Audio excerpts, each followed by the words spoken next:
Modelización matemática en contextos extramatemáticos. Y el recorrido propuesto para esta presentación es el siguiente. Por un lado, contarles cuestiones del contexto y puntos de partida que entendemos con cuestiones de modelización, cómo se ve la modelización en los diferentes diseños curriculares, como para tener una certeza, y algunos puntos de partida referidos a concepciones acerca de modelización, resolución de problemas, trabajo con proyectos que muchas veces en los diseños curriculares así se confunden.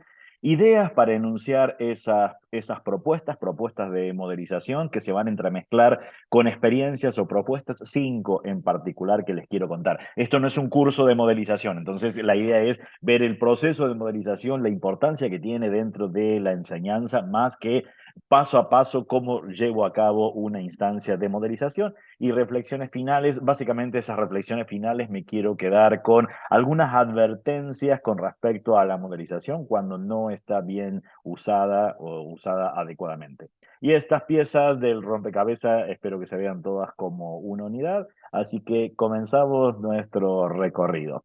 Y en ese recorrido vamos con algunas palabras claves, entonces. Entre esas palabras claves, a mí me interesa lo que entendemos por modelización matemática. Si uno busca una definición, ya sea en Internet, a través de inteligencia artificial, a través de la literatura, podemos darnos cuenta que el desarrollo central de modelización matemática está enfatizando un proceso de traducción donde uno va a estar usando modelos matemáticos. Pero acá, cuidado, esto no significa que por estar usando modelos, entonces caigo en la resolución de un problema donde sí estoy usando a lo mejor una función polinómica de grado 2, una matriz. No, no es eso. Ya vamos a ver incluso qué implica esta modelización, que estamos tomando fenómenos del mundo real, incluso intramatemáticos. En este contexto les quiero contar los del mundo real. Estoy pensando para estudiantes que no van a ser matemáticos. Si miro la resolución de problemas, se enfoca en el proceso de abordar y resolver situaciones de manera creativa y metódica, implica el uso de estrategias y habilidades específicas para identificar el problema, analizarlo, proponer posibles soluciones, implementarlas y evaluar los resultados. O sea, el énfasis está en el desarrollo de estrategias de pensamiento y razonamiento lógico. Tengamos en cuenta que la idea de resolución de problemas es muy diferente a resolver ejercicios. Si yo estoy enseñando un determinado contenido a los estudiantes y a continuación les digo que vamos a resolver problemas, es en el sentido muy liviano la palabra problemas. En realidad resuelvo ejercicios porque no voy a poner en juego diferentes estrategias ni voy a poner en juego desarrollo lógico porque yo ya sé casualmente lo que tengo que estar haciendo porque me lo antecede en el tema. Y también puedo estar viendo trabajo con proyectos, que implica la realización de investigaciones que integran los conocimientos matemáticos con otros campos o disciplinas, fomenta el trabajo en equipo, la investigación, la aplicación de conceptos matemáticos en contextos reales y el desarrollo de habilidades transversales como la comunicación y la colaboración. El énfasis está en la colaboración, la investigación y la aplicación de conceptos matemáticos en la resolución de problemas prácticos. Uno puede ver que hay partes que tienen de intersección estos conceptos, pero vamos a refinar bastante lo referido a modelización y me agrada traer un texto que viene de Educación Matemática, 1997, Ronnie Bassanesi, María Salet Bienvengut de Brasil. En ese momento hablaban de modelización matemática, una antigua forma de investigación, un nuevo método de enseñanza, y todavía estamos discutiendo acerca de qué sería trabajar con modelización matemática, y me gusta el planteo que ellos hacen desde aquel momento. Van a encontrar muchos al respecto, pero es bien interesante. Voy a elegir un tema, hay veces un tema que pueden elegirlo los alumnos o lo puede elegir el profesor. Podemos investigar acerca de ese tema. Hoy tenemos acceso a buscar la información a través de Internet, a través de inteligencia artificial. Esto me permite sacar algunos datos, comprender qué es lo que está ocurriendo para formularme algunas buenas preguntas que se me conviertan en el problema. Acá lo ideal sería que esas preguntas surjan por parte del estudiante, porque les enseñamos a plantear problemas donde yo no sé cuál es el camino. Vamos a ver casualmente las propuestas en ese sentido. Posteriormente me hago algunas hipótesis, algunas posibles respuestas a esos problemas. Los vamos a ver en las propuestas que les voy a estar presentando. Entonces es necesario en los procesos de modelización hacer una abstracción. No puedo abarcar, estoy pensando que son problemas, en este caso lo vamos a pensar en problemas extramatemáticos. No puedo abarcar la complejidad total del problema, es necesario tomar un caso particular, pero no me debo quedar con ese caso particular. Debo advertir que lo que estoy haciendo es tratar de entender un caso particular y después podría profundizar con ese problema. Eso me lleva a prerequisitos, establecer un programa de trabajo, sistematizar, resolver, donde en esa resolución voy a usar modelos, diferentes tipos de modelos matemáticos para darle una solución. Teniendo la solución, hago una interpretación e intento validar. Hoy en día me vuelvo de nuevo a investigar qué se dijo al respecto de lo que yo estoy encontrando. Y bueno, uno le va a encontrar usos y analogías. Con esto en mente, entonces, miremos lo que dicen los diseños curriculares. Algunos, muy rápido, no quiero entrar en todo, sino nos centramos casi en análisis de diseños curriculares. Voy a tomar de América Latina. Si comienzo con el de Chile, con educación media, habla de un enfoque interdisciplinario y aprendizaje basado en proyectos. ¿Recuerdan los tres conceptos que dábamos, las diferencias en cada uno de ellos, como para tenerlos presentes? Pero también me habla de modelamiento matemático y me habla de lo importante que es integrar la resolución de problemas, la argumentación, el razonamiento matemático y estadístico, la representación y el estudio de fenómenos cotidianos y problemas propios de la disciplina o de otras áreas. En mi caso, quiero mostrarle casualmente modelización en problemas extramatemáticos, no propios de la disciplina. También se plantea el aprendizaje basado en proyectos y resolución de problemas. Por eso es importante tener estas conceptualizaciones, cómo se entienden desde la educación matemática. Habla de problemas vinculados a la vida cotidiana, fomentar la interdisciplinariedad, da orientaciones acerca de la contextualización, ese trabajo interdisciplinario, el desarrollo de ciudadanía digital y competencias TIC que deberían tener, o sea, diferentes usos de las TIC que deberían tener los estudiantes. Si nos vamos al de Ecuador, por ejemplo, Ecuador cuando empieza a plantear en su diseño curricular habla que se logra un aprendizaje significativo cuando se resuelven problemas de la vida real, pero también habla de resolución de problemas que impliquen exploración de posibles soluciones, la modelación matemática, y acá está interesante plantear, explorar y resolver problemas. El plantear problemas por parte de los estudiantes, los escenarios de modelización me dan un ambiente ideal para que los estudiantes aprendan a plantearse problemas y se los muestro con algunos ejemplos. Nos vamos al de Colombia, los estándares básicos de competencia. Inicia casualmente con formular, plantear, transformar y resolver problemas. Estamos pensando por los estudiantes, no ejercicios.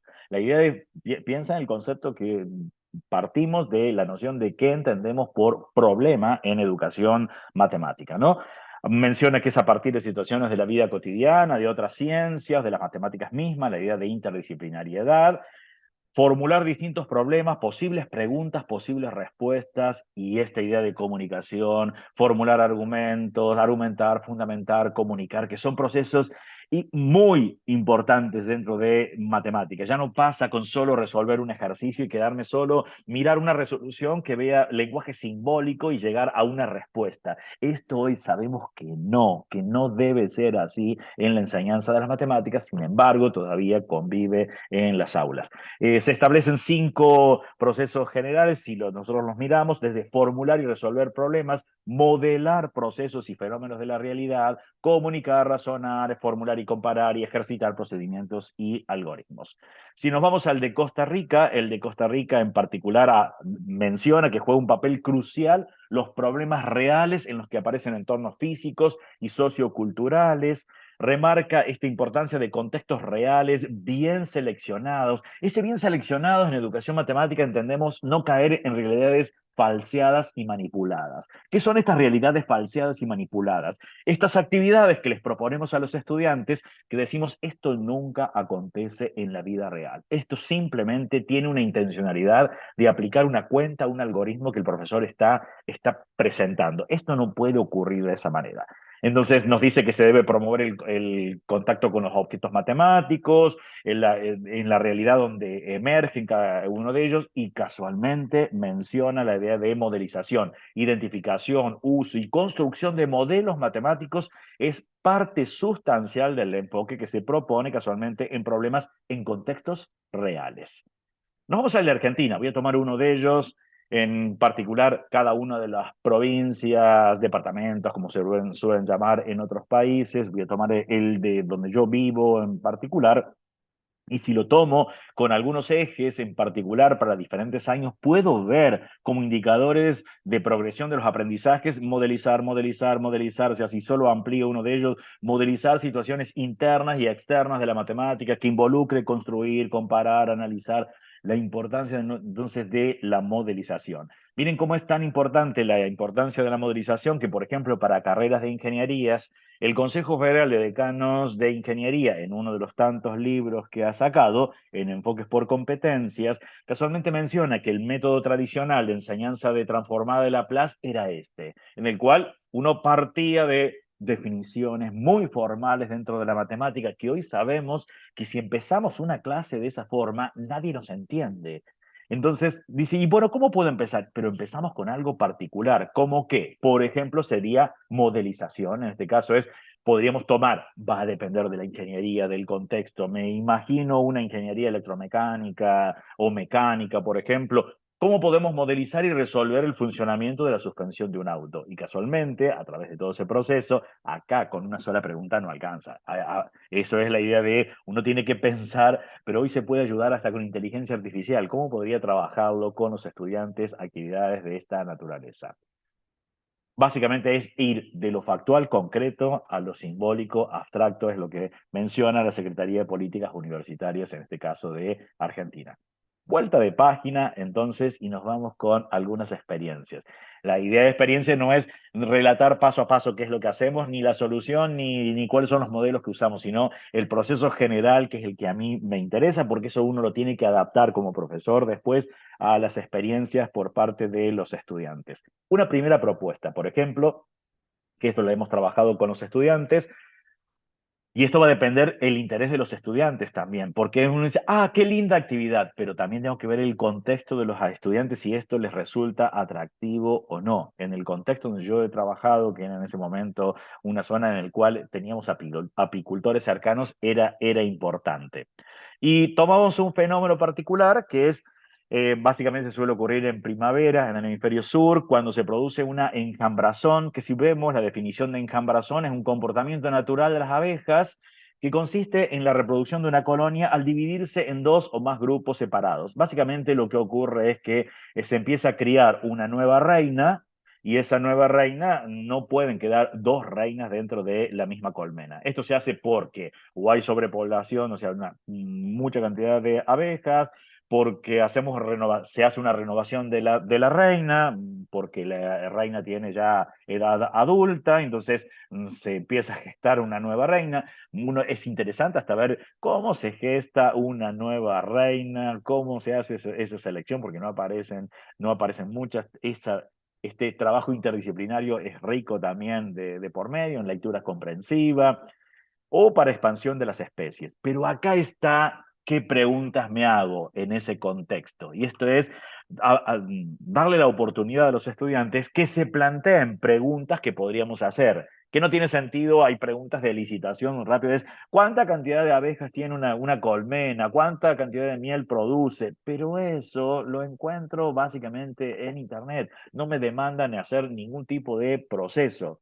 Sin embargo, yo me puedo posicionar es ¿qué productividad tiene una colmena si yo dejo una de las reinas o la separo en dos colmenas? Si estoy en el posicionamiento de un apicultor y tiene la posibilidad de decir, me conviene tener una colmena o dos colmenas. A una la deja con la reina vieja y la otra con la reina nueva. Podríamos tomar eso y analizar en ese caso qué me conviene la productividad de miel. Y esto, si recordamos estos esquemas que proponía Ronnie Bassanés y María Salet Bienvengut en modelización matemática, me llevaría a buscar datos. Y entre esos datos puedo darme cuenta que una colmena tiene entre 20.000 a 60.000 abejas, al mismo tiempo que produce entre 25 a 40 kilos de miel al año, y sí, depende del número de las abejas, es la productividad que va a tener.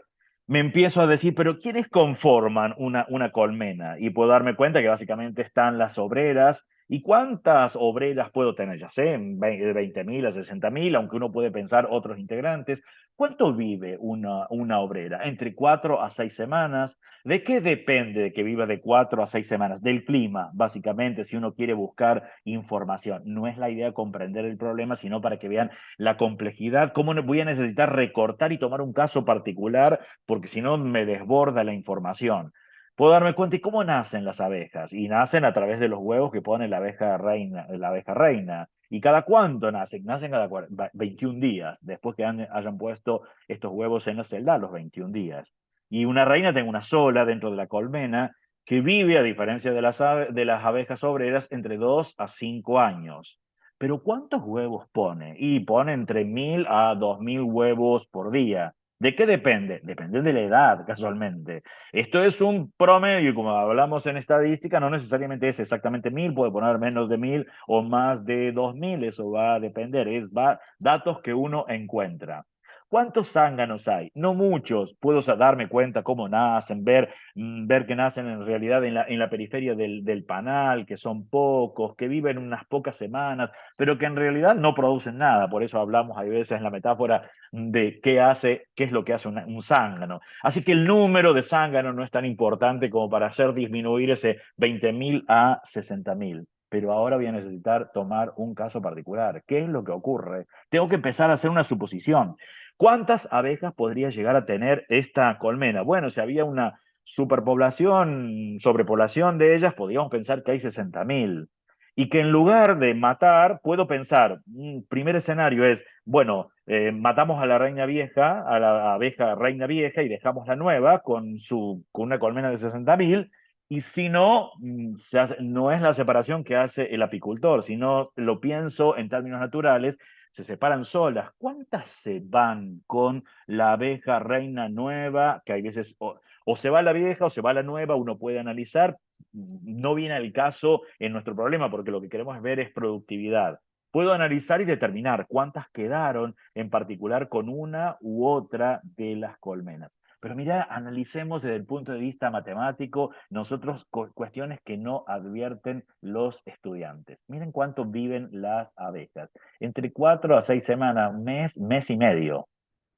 Todo este trabajo que estamos pensando de cuántas se iban inicialmente o cuántas se quedaban, en realidad todo ese grupo de abejas al mes o al mes y medio no viven más, ya murieron cada una de ellas. Y yo tengo que analizar la productividad del año. Entonces, lo que le va a dar sostén a la colmena, en realidad es la cantidad de huevos que pone la reina. Y saber cuánto viven, cada cuánto están naciendo y cuánto viven. Entonces, si está colocando 1.000 huevos al día y viven 4 semanas, sé qué cantidad de abejas llega a tener la colmena. Eso no lo advierte rápidamente el estudiante. Lo advertimos nosotros como profesor cuál va a estar el modelo, pero me permite hacer cuentas de por medio. Entonces, si vamos en el caso de los estudiantes, terminan haciendo estas suposiciones. Por ejemplo, en este caso era si se quedaba la colmena con la abeja reina madre, por ejemplo, uno podría pensar, si se va esa colmena, este es un supuesto, un escenario, si se va, ¿qué va a ocurrir? Claro, tiene que ubicarse en otro lugar. Hago un supuesto que en realidad tiene para colocar los huevos, porque si no, tiene que empezar a hacer la celda rápido. Pero vamos a pensar lo que es de un apicultor que tiene lugar para colocar otra colmena. Pero entonces, en los primeros 20 días, solo mueren abejas. ¿Por qué? Porque ella está colocando los huevos en una nueva colmena y no van a nacer ningunas. Mientras que la abeja reina nueva que se quedó con la colmena vieja, nacen durante los primeros días los huevos que había puesto la abeja reina vieja. Y luego después comienzan a nacer y morir y vemos que se estabilizan. Y esa estabilización básicamente está dependiendo de la cantidad de huevos que pone la abeja reina, o la abeja reina nueva, o la abeja reina vieja en este caso. Bien, ese sería un problema. Puedo preguntar a inteligencia artificial, por ejemplo, para empezar a contrarrestar. Esto lo traigo a colación porque hoy en día es necesario incorporar la inteligencia artificial y hacer que los estudiantes aprendan a usarlo. Una advertencia. Inteligencia artificial es equivalente a preguntar a las personas, a apicultores. ¿Tienen la razón los apicultores? No. sacan de acuerdo a datos que ellos tienen, que han obtenido de acuerdo a su experiencia. Inteligencia artificial es lo mismo y hay que educar a los estudiantes a que aprendan que lo que está diciendo inteligencia artificial no es que es adecuado. Accede a bases de datos que esas bases de datos se le han puesto humanos que se podrían haber equivocado. Así que hay que ser cuidadosos en ese sentido y desarrollar un pensamiento crítico también en los estudiantes en la información. Cuando le preguntamos casualmente qué podríamos hacer, da estas opciones y dice, podría ser que eliminemos una de las reinas, es la opción más común, es eliminar una de las reinas, generalmente se sacrifica la reina más vieja o menos productiva, esto se hace cortando, bueno, menciona cómo hacerlo, o si no, crear una nueva colonia.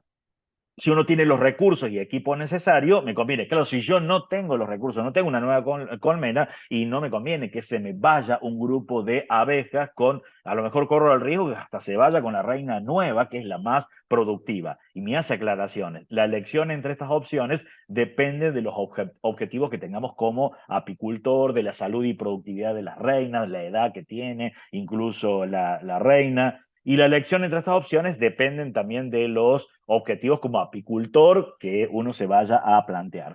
Porque si veo que tengo las dos colmenas, en realidad, si sostengo las dos colmenas, la productividad de miel es mucho mayor que si sacrificaba a una de las colmenas, porque si sacrificaba a una de las reinas, la cantidad de abejas totales está determinada por los huevos que pone esa reina, habitualmente la más nueva. Vamos entonces con la primera propuesta, vamos con la propuesta número 2.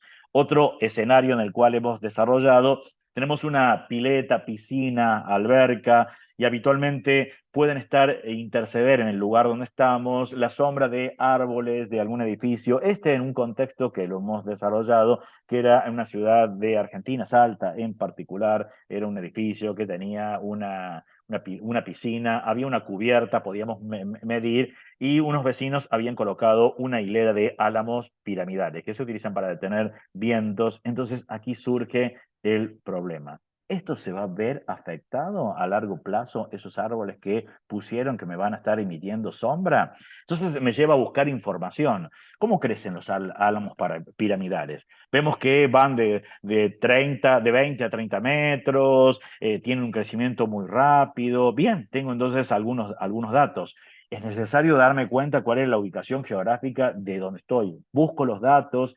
¿El sol está siempre a una misma hora, a la misma altura sobre el horizonte? No. Depende casualmente de los diferentes días. Va a tener diferente grado, el ángulo que va a tener de elevación va a depender de las diferentes épocas del año. Tengo que decidir en qué momento me importa más analizar, en el caso de Argentina, con temperaturas que son bajo cero en el invierno, no me interesa la influencia que tienen los árboles casualmente en la época invernal porque no lo van a estar usando, pero sí en una época de verano. ¿Desde qué fecha a qué otra fecha? Puedo empezar a mirar, 1 de noviembre se puede empezar a usar y empezar a mirar qué pasa con los ángulos de elevación de estos árboles. Darme cuenta también que era importante que teníamos un álamo piramidal, porque el álamo piramidal incluso pierde las hojas, pero las pierde en invierno. ¿Todos los árboles pierden las hojas en invierno? No, hay árboles como el eucalipto las pierden en el verano, pero no se queda sin hojas, como el álamo piramidal. Pero entonces acá lo más problemático sería casualmente en el verano. Y podemos hacer un supuesto. Hacemos el supuesto en el peor escenario, que tenga la altura máxima, que efectivamente lograron las alturas máximas, aunque tendría que averiguar si en el entorno donde yo vivo logran tener los 30 metros de altura. Bueno, damos con ese supuesto y empezamos a mirar qué pasa para el 1 de noviembre de un año, qué pasa para el 1 de marzo, el ángulo a un determinado horario. Por ejemplo, ahí lo estamos viendo, es decir, para diferentes horarios, mediodía, qué estaría ocurriendo, qué pasa para el 21 de diciembre y el ángulo varía, pero es trigonometría elemental.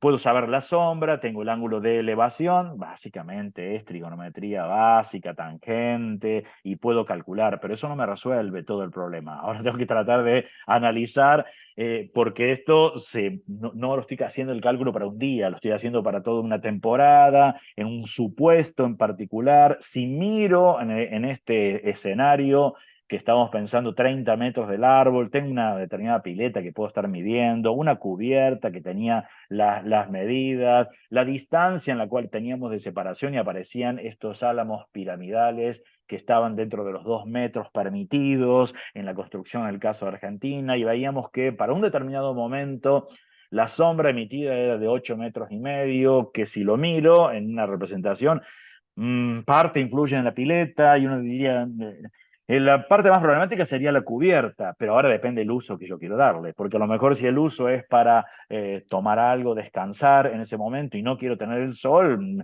me viene bien que tenga sombra. Pero el problema sería que si quiero usar esa cubierta para tomar sol en las horas pico, por ejemplo. Todo va a depender del contexto. Entonces, estos no son problemas determinísticos, depende del argumento y las fundamentaciones que nosotros vamos a dar. Y acá lo importante es la comunicación. Recordemos lo que decían los diseños curriculares. Acá no es la idea de el número, me dio cuánto, me dio 8,5. No, lo que importa es los argumentos, la fundamentación que va a estar dando el estudiante.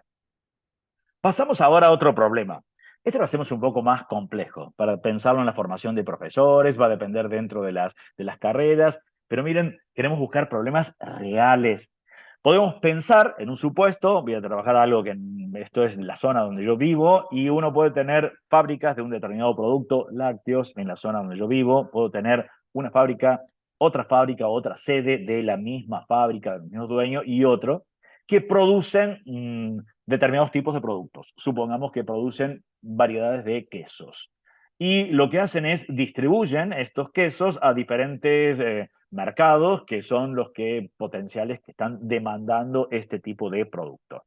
Ahora podríamos pensar y tener datos reales de que la producción de cada una de estas fábricas la conocemos y es estable. Eso no es tan real, no, pero puedo decir, bueno, yo la conozco y siempre se produce la misma cantidad. Y que por semana sé cuánto me demandan cada uno de estos supermercados y que lo que me están demandando es una cantidad exacta. Bueno, eso sería un modelo determinístico. Puedo resolver el problema, pero lo que quiero plantear es la riqueza a veces de presentar otros escenarios, a darse cuenta de la complejidad del problema y cómo uno se lo puede trabajar. Ese sería un escenario, pero también podríamos pensar que mi escenario es yo la cantidad que produce no es la misma siempre, lo cual es razonable porque la cantidad de leche, materia prima que recibe una fábrica de productos lácteos no es la misma durante todo el año, durante todos los días, porque depende del clima, muchas cosas hacen que cambie la producción de leche. Entonces, no cambian la producción de cada uno de ellos.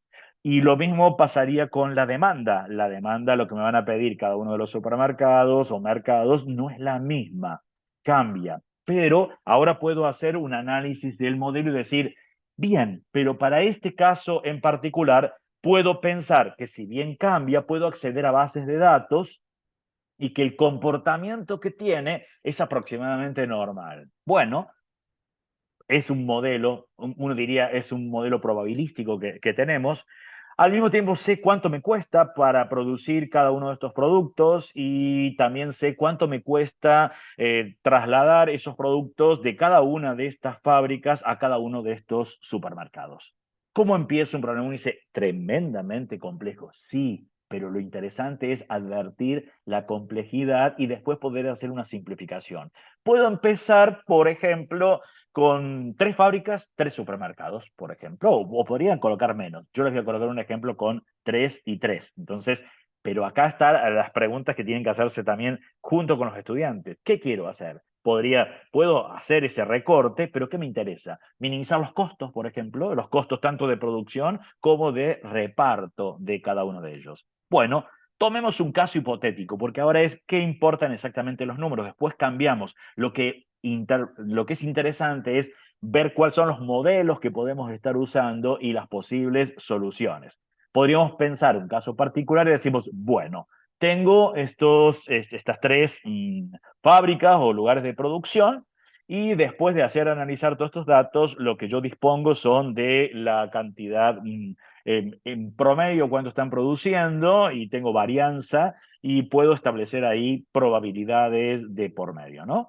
Y también podríamos tener los centros de distribución, que voy a elegir tres en particular. De nuevo, que tengo la media de cuánto me están demandando por semana, varianza, y puedo establecer una probabilidad. Ya les cuento rápidamente, ese cálculo de probabilidad no es tan difícil para hacer, porque si no uno dice, uy, no, esto es sumamente complejo. No, no, no, no, no es complejo. Y lo interesante es que uno pueda trabajar problemas de esta naturaleza.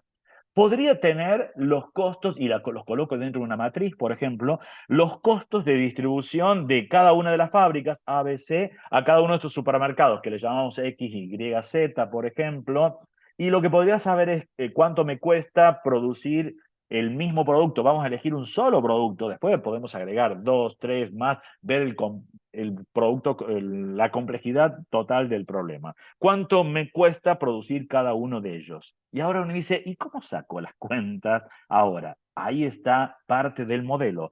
Puedo establecer una matriz, puedo hacer la producción y que reparto de cada una de estas fábricas, aunque sea un producto, a cada uno de estos supermercados y puedo sacar la cuenta. ¿Cuánto me costó en transporte? ¿Cuánto me costó en producción? ¿Cuántos son los costos totales?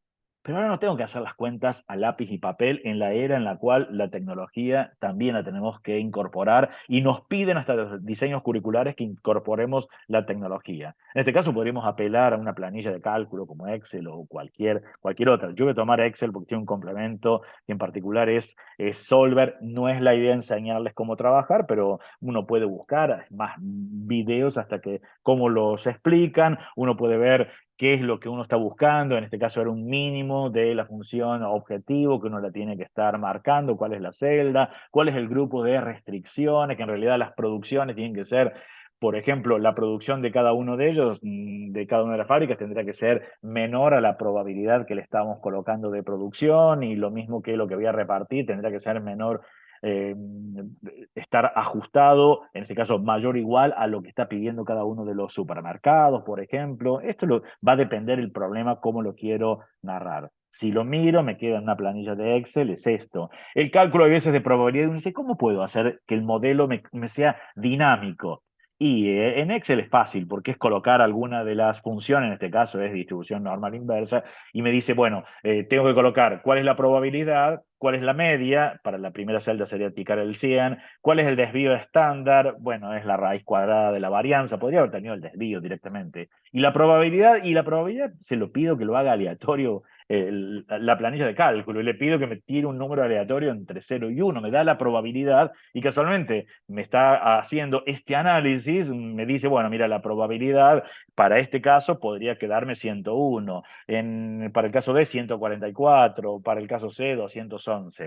Como no hemos fijado las celdas, esto me permite ver diferentes escenarios. Cada vez que vaya a colocar algo, me cambian todos los números y entonces me tira una respuesta. Me dice cómo debería ser, cuánto debería producir una de las fábricas. En realidad, miro la A, debería producir 103, la B 142, la C 122, y me dice cómo deberían distribuirse. Todo eso para que los costos sean mínimos, en este caso 8.299,86 dólares. Solo es cuestión de volver a pasar Solver y me va a generar otro escenario distinto, 8.246,50, unas producciones son diferentes, cambiando, y yo puedo tener diferentes escenarios y ahora decido qué es lo que ocurre. Problemas bien interesantes. Vamos al problema número 4.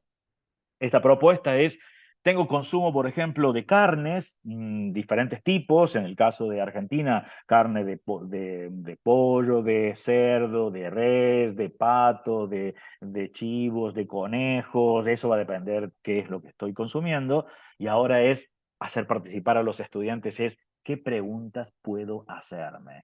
Y ahora va a depender el contexto que saben mis estudiantes, puedo determinar cuál de estos animales me conviene criar para si yo me quiero dedicar a un microemprendimiento, por ejemplo, o si tomo un caso particular, en qué momento me conviene, por ejemplo, elijo pollos, en qué momento me conviene venderlo o faenarlo.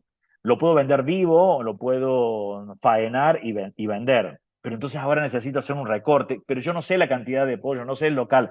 Hago un recorte y puedo pensar que tengo una sola ave. Porque después, total, si tengo 100, bueno, el análisis, pero primero entiendo un caso particular. y recorto que los costos voy a solamente tener presente el alimento del animal y que lo voy a estar vendiendo vivo. O puedo pensarlo faenado, pero después también si lo pienso faenado tendré que pensar cuánto me queda, porque lo que yo sé es el peso vivo. Uno dice, pero los voy a tener que criar y pesar. No, hoy en día tengo acceso a recopilaciones de datos que aparecen en Internet. Puedo buscar las diferentes razas comerciales, el COP 500, el Avian, el broiler, alguno, y puedo mirar cada uno de pollos machos, de pollos hembras, de pollos no tipificados y empezar a entender las tablas de datos. Es importante formar un estudiante crítico que aprenda a sacar cuentas y mirar estos datos reales. Elijo, por ejemplo, y entonces lo único que me voy a quedar es cómo aumenta de peso en los diferentes días y cuánto tiene de consumo acumulado de alimento. Y entonces hago un recorte muy simple de decir, bueno, voy a ver ingresos por ventas menos costos totales. Eso me lleva a decir, a ver cómo hago para venderlo. Lo vendo vivo, lo vendo faenado. Veo que el precio cambia, depende de las zonas, lo cual es razonable y uno dice, bienvenido a la realidad. Y puedo ver que el alimento también es importante, porque si tengo un alimento muy, muy, muy caro, eso va a influir en las utilidades que tengo. Lo puedo comprar por kilo, a granel, por bolsa. Debo respetar el tipo de alimento que debería comer esta ave, porque si no, no va a ocurrir que va a aumentar de peso de acuerdo a la tabla que nosotros tenemos guiada. Puedo hacer cuentas, eso me indica, son mis primeros modelos, es decir, bueno, para diferentes tiempos tengo un peso, cuánto me va a ingresar, cuánto tengo de consumo de alimento, al mismo tiempo tengo cuánto van a ser los costos de alimentos, hago la resta y acá, por verlo en la tabla, me dice que a los 28 días me conviene faenarlo, venderlo vivo, por ejemplo, es una conclusión de un grupo y es fundamentado en ese término. Puedo graficar si efectivamente daba a los 28 o no, en esa nube de puntos y apelar a la tecnología que me permite hacer algunos ajustes y comparar ahora con lo que aparece. Esto forma parte de los procesos de validación. ¿Qué es lo que ocurre? ¿Qué es lo que aconsejan? Claro, si miro esta raza, me dice entre las 5 a las 7 semanas deberían estar vendiéndose habitualmente. Eso está bien, estamos bien. Me estaba dando 28. Estoy bien entre las 5 a las 7 semanas. Estoy por debajo de lo que se aconseja. Hay algo que pasó, a lo mejor fue por los costos que le estoy consiguiendo. Pero podríamos hacer un análisis, eso va a depender del grupo de estudiantes que tenemos. Puedo hacer un ajuste de funciones con el crecimiento del pollo y sé que no crece, pero tampoco crece de manera indefinida. Entonces, los modelos apropiados para las ciencias naturales es un modelo logístico, mientras que para el crecimiento del alimento balanceado debe ser una función que crece. Este caso particular me quedó acá, una polinómica de grado 2, podría ser una polinómica de grado 3. Veo estos grados de ajustes apelando a la tecnología. Hacerlo manual no tendría sentido, porque es ajustes por mínimos cuadrados que hasta un matemático avesado no le va a gustar hacer esto. Así que, ¿por qué le vamos a pedir a los estudiantes que hagan un cálculo manual por mínimos cuadrados? Esto va a depender. Si estoy en una carrera que es licenciatura en matemática, profesorado de matemática, está interesante ver cuál es el modelo que está de fondo. Pero si estoy en una carrera no matemática, debo formar al estudiante a aprender a usar herramientas. Y podría encontrar que es ese el modelo de utilidades y es diferente al anterior. Acá me da a los 37, casi 38 días que habría que faenarlo. O podría analizar ganancia de peso promedio diaria, por ejemplo, si se corresponde, es decir, en el momento de máxima ganancia lo tendría que vender, pero entonces ese criterio me desprotege de cuál es el precio de venta y cuánto es el precio de costo que tengo de alimentos. ¿Es válido ese criterio para decir en el momento que la máxima ganancia de peso, ahí lo voy a estar vendiendo, porque lo estoy viendo que es en unos 41 días, el otro me estaba dando que era a los 37? O puedo tomar otro criterio, que es la eficiencia de conversión. ¿Y cómo defino la eficiencia de conversión? Consumo de alimentos dividió la variación que tuvo de peso. ¿Cuánto ha comido de alimento y lo convirtió en carne, básicamente? O sea, comió 1 kilo de balanceado, de alimento balanceado, y en cuánto lo convirtió en carne. Entonces, esas son cuestiones importantes. Veo, por ejemplo, hay algunos índices, acá me dice el pollo 2,1, 1,7. ¿Qué significaría 1,7, 2,1? Significaría que necesita comer 2,1 kilos de alimento balanceado para convertirlo en 1 kilo de carne de pollo vivo.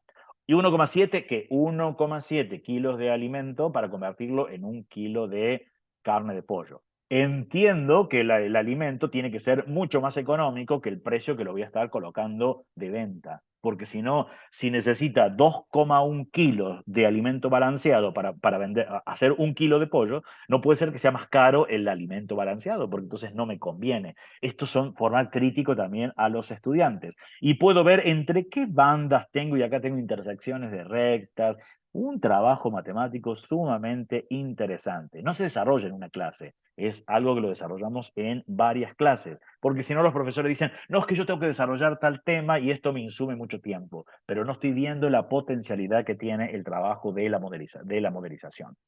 Podría mirar la tasa de crecimiento que la habíamos hecho solamente con hacer los cálculos de cuánto la variación entre dos pesos sucesivos. Pero si tengo estudiantes que ya manejan algunas técnicas del análisis matemático, básicamente la tasa de crecimiento no es nada más que la derivada de la función de peso, que era una logística, así que ese es el formato. Y no da lo mismo que haber sacado las cuentas en una tabla de datos, entonces puedo ver la sensibilidad del modelo.